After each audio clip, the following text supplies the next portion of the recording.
जय हिंद मेरे डियर साथी, मैं आपका साथी विकास। और आज हम देखने वाले हैं एमसीक्यू आपका जो सीरीज जारी किया गया था, क्या मास्टर सीरीज, यानी आपका जो मास्टर सीरीज आपका स्टार्ट किया गया था 20 एमसीक्यू हम टोटल कर लिए थे। इसमें हमारा ये बचा हुआ एमसीक्यू यानी 20 और एमसीक्यू इसमें करने वाले हैं, तब जाके हमारा पास टोटल सुपर 40 एमसीक्यू बच जाएगा। हमारे पास टोटल कर चुके होंगे और इसके बाहर एक भी क्वेश्चन आपका नहीं आएगा। क्योंकि ये देखा जाए सुपर 40 क्वेश्चन जो आपके एमसीक्यू बनाए गए हैं उस टोटल 7 सेट और प्लस में 7 सेट 14 सेट पेपर को एकदम एनालिसिस करके ये क्वेश्चन बनाए गए हैं। ठीक है, तो प्लीज़ आप ये 40 एमसीक्यू प्लीज़ ज़रूर देखिएगा। इसका पहले वाला यदि नहीं देखेंगे तो आप उसे देख लीजिएगा, ठीक है, नहीं तो दोनों को एक ही में कंबाइन करके हम अपलोड कर देंगे, ऑलरेडी आप देख चुके हैं। ठीक, तो इतना हो गया। आज इस वीडियो में हम क्या करने वाले, ये जो है एमसीक्यू इसको हम अच्छे तरीके से सॉल्व करने वाले हैं।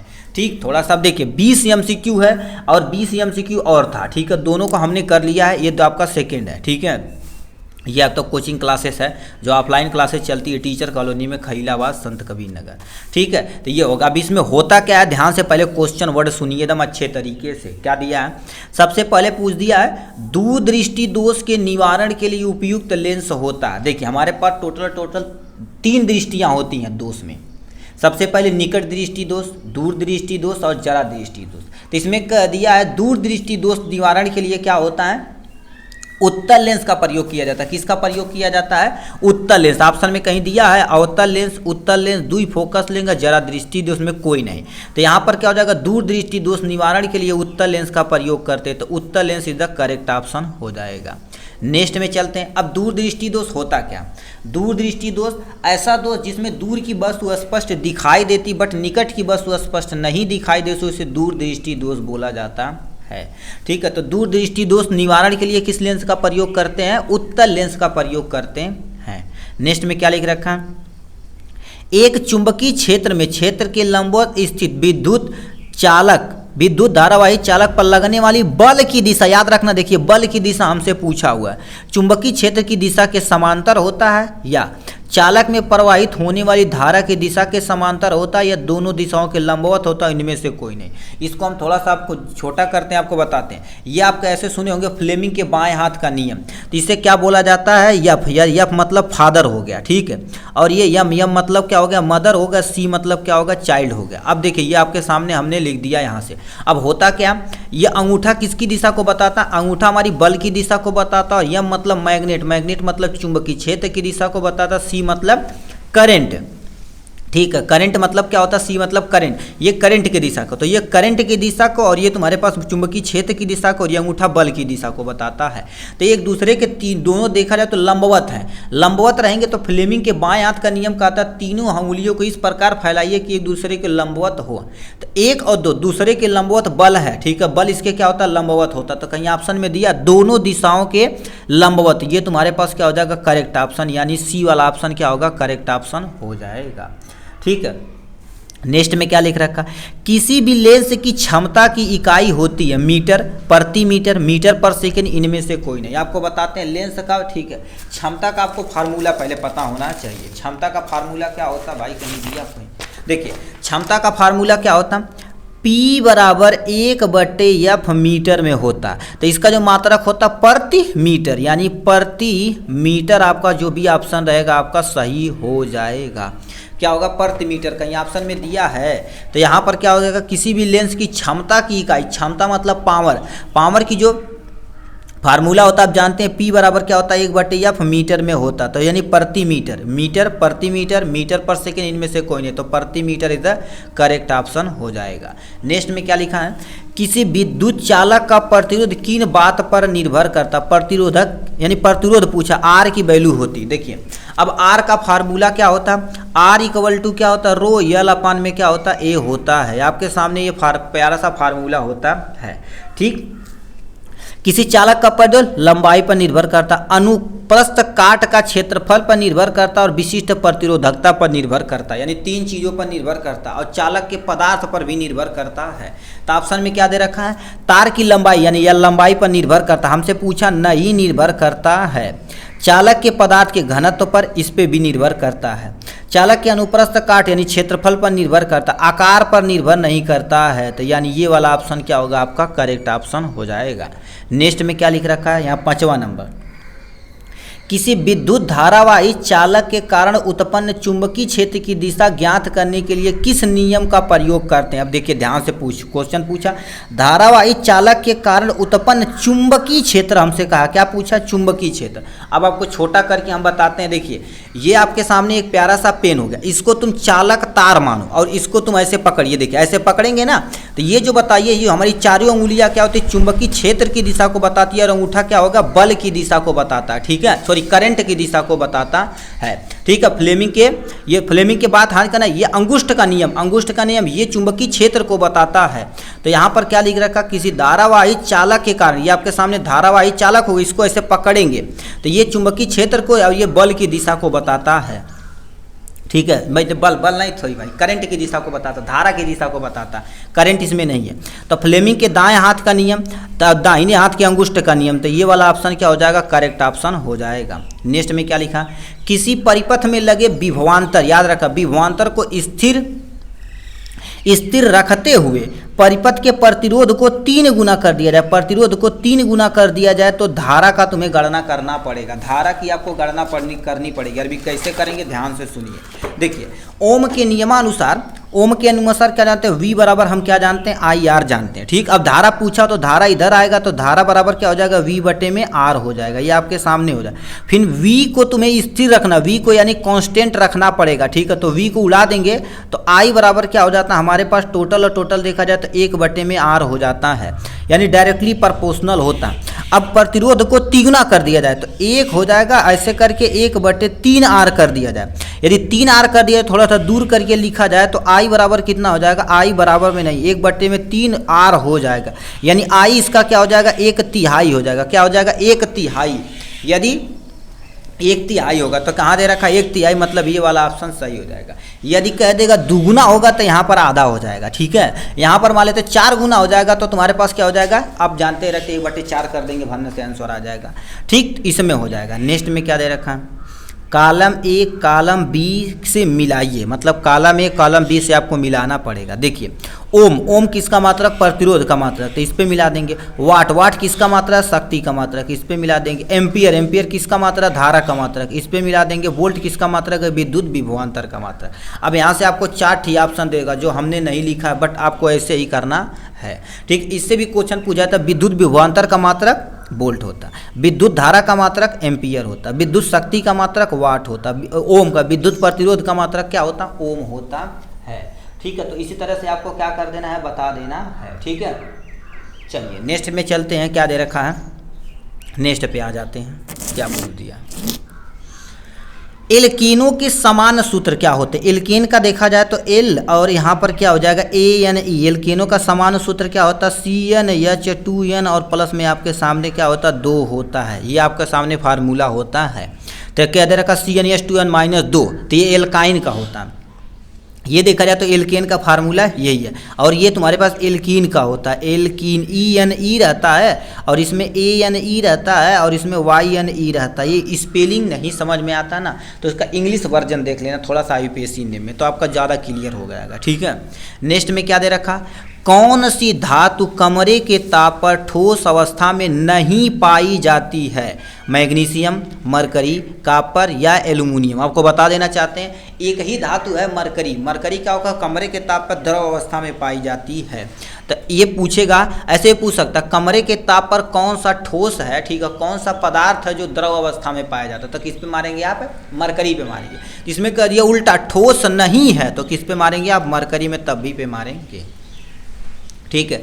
नेक्स्ट में क्या दे रखा, समजाति श्रेणी है। समजाति श्रेणी क्या होती है, ऐसी श्रेणी जो एक ही समूह के अंतर से आते हैं, ठीक है, एक ही समूह के अंतर्गत आते हैं, चाहे वो एल्केन से आए, चाहे एल्काइन से आए, कुछ से आए, उससे लेना देना नहीं, मतलब सिमिलर तरफ से आने चाहिए, ठीक। तो उसे हम समजाति श्रेणी कहते हैं। तो समजाति क्या दे रखा, CnH2 यानी क्या दे रखा, C2H4 दे रखा। ये देखा जाए तो किससे निर्भर है, अब इसके लिए थोड़ा सा हम आपको बताते हैं, इसको साइड में करते हैं। समजाति श्रेणी पर हम यहाँ पर मान लेते टिप्पणी आपसे पूछे तो कैसे लिखेंगे। सबसे पहले यहाँ पर लिखेंगे समजातीय, ठीक है, समजाति श्रेणी क्या होती है, इसके बारे में आप समझिए, पहले समझ लेते। देखो कॉन्सेप्ट यदि आपका क्लियर रहेगा तो आप कुछ भी कर सकते हैं। ऐसी श्रेणी जो एक ही समूह के अंतर्गत आते हैं, क्या होगा, एक ही समूह के अंतर्गत आते हैं, उसे हम समजाति श्रेणी बोलेंगे। तो लिखेंगे ऐसे हाइड्रोकार्बन, दोबारा सुनिए, ऐसे हाइड्रोकार्बन जो एक ही समूह से आते हैं, एक ही समूह से बिलोंग करते हैं, एक ही समूह में पाए जाते हैं, एक ही समूह के होते हैं, उन्हें समजाति श्रेणी कहते हैं। परिभाषा हो गया। अब यहाँ से क्या लिखेंगे, समजाति श्रेणी में, समजाति श्रेणी में एक ही हो। अब समजाति श्रेणी में कितने का अंतर होता है, यानी H2 यानी 2 दूना 4, 2 इतने का अंतर होता है।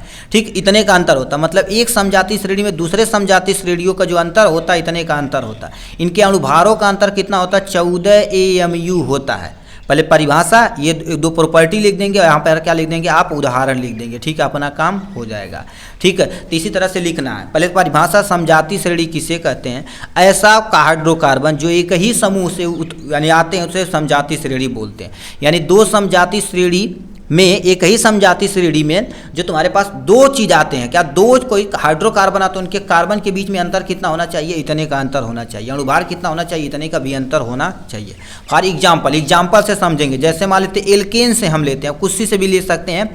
एल्केन का क्या होता है, C2 मान लेते हैं, C2 हो जाएगा, H6 हो जाएगा, 1 हो गया, CH4 हो जाएगा। अब बताइए इसमें अंतर कितना है, एक कार्बन 2 कार्बन, तो यहाँ पर 2 कार्बन 1 कार्बन, यहाँ पर कितने का अंतर, 2, मतलब CH2 का अंतर है। अब मान लेते हैं और लिखना चाहें तो यहाँ पर कितना लिख सकते हैं, C3 लिख देंगे, 6 दूना 8 लिख देंगे। ठीक है, 6 दूना 3 दूना 6 होता है, 6 दू 8 हो जाएगा। तो ये होगा, तो इसके और इसके बीच में देखा जाए तो कितना हो जाएगा, CH2 का अंतर। इनके बीच में देखा जाए तो CH2 का अंतर। तो कोई 1-2 एग्जाम्पल देके आप समजाति श्रेणी को खत्म कर दीजिएगा। अब तो समझ गए होंगे समजाति श्रेणी किसे कहते हैं। तो इसमें दे रखा CN यानी 4 दूना 8, ये तुम्हारे पास क्या हो जाएगा, 4 दूना 8, ये एल्कीन से है। ठीक है, तो ये हो जाएगा, ये एल्केन से, तो एक गलत हो जाएगा। C4 ये एल्केन से, ये भी एल्केन से ग्रुप, मतलब ये कई ग्रुप से है, तो ये वाला ऑप्शन क्या हो जाएगा आपके सामने, करेक्ट हो जाएगा। 11 नंबर क्वेश्चन क्या पूछा, शुद्ध जल का pH होगा, 1 होगा, 3 होगा, 7 होगा, या आपके सामने 13 होगा। शुद्ध जल का pH एक्चुअल में देखा जाए तो क्या होता, उदासीन होता। क्या होता भैया, उदासीन होता है। तो किस पे मार देंगे, 7 वाले ऑप्शन पे टिक मार दीजिएगा आप यहाँ से। नेक्स्ट में क्या दे रखा है, कार्बोनेटेड अयस्क को सीमित वायु में उच्च ताप पर गर्म करके ऑक्साइड प्राप्त करने की क्रिया को क्या कहते हैं। आपको बता देना चाहते हैं, जब भी किसी धातु कार्बोनेट को, ठीक है, धातु कार्बोनेट को उच्च ताप पर, किस पे, उच्च ताप पर गर्म किया जाता है। ठीक है, जब किसी धातु कार्बोनेट को उच्च ताप पर गर्म किया जाता है और वायु होना चाहिए, देखो वायु होना चाहिए, ठीक है, वायु होना चाहिए, तो उसे क्या बोला जाता है भाई, बोलिए, भर्जन या निस्तापन। चलो इस दोनों को काट देते हैं, तो होगा नहीं। अब बताइए कमेंट बॉक्स में, देखिए कितने लोग पीट देते हैं। ठीक है, निस्तापन या भर्जन आप लिख दिए होंगे। ठीक है, उसे क्या बोलते हैं, निस्तापन बोलते हैं। क्या बोलते हैं, निस्तापन बोलते हैं। एक क्वेश्चन आप यहाँ नोट करिए, जरा लिख के दिखाइए। जब किसी धातु ये कार्बोनेट है, धातु सल्फाइड को, जब किसी धातु सल्फाइड को ऑक्सीजन की अनुपस्थिति में गर्म किया जाता है, ठीक है, तो उसका ऑक्साइड बनता है, यानी धातु का ऑक्साइड बनता है। क्या बनता है, धातु का ऑक्साइड बनता है, और प्लस में तुम्हारे पास क्या बनता है, उसी का सल्फर, ये तो सल्फाइड है ना, तो सल्फर डाइऑक्साइड बनता है। इस प्रक्रिया को क्या कहते हैं, इस प्रक्रिया को क्या कहते हैं, इस कमेंट बॉक्स में आप लिख के दिखाएंगे भाई से।